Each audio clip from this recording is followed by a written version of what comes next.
Game. Video. Game. Uy, kakanta ako. Tumula ka muna. Bilisan mo magbasa. Para lang to, 3 minutes. Nag-umpisa na? Oh. May apple. Kanina pa. Tanggalin mo muna na. Bili! Ang higanting mamon. Bow. Mahilig magluto ng mamon si Stella para sa kanyang mga kaibigan. Ito ang kanyang niluto sa almusal. Kaya Yung niya may pinagluto. Ano bang Yung kaya ginagawa mo. Nagsabi ng wala iyan simple lamang iyan gawin sabi naman ni Stella, halina kayo, umupo na tayo at magsikainan pagbabalik aral kumpletuhin ang bawat pangungusap 1. Ang talambuhay ng isang kwento. Tungkol sa buhay ng isang tao.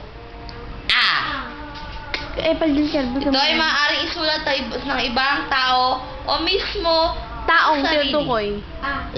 Taong tinutukoy yun. Ang sariling tinutukoy.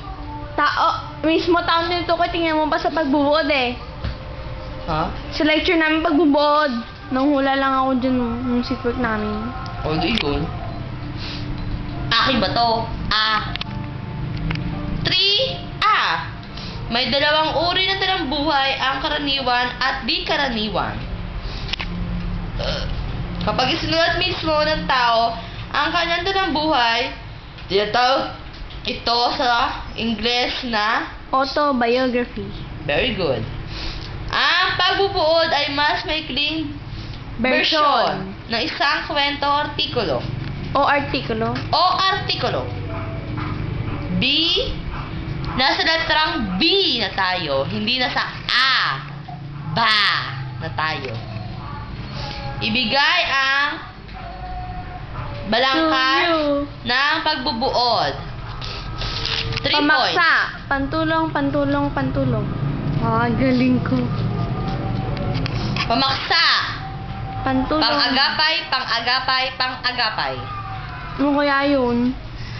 Mga minor na pangungusap. Existential. Phenomenal. Temporal. Formulasyong panlipunan. Paghanga. Sambitla. Pangungusap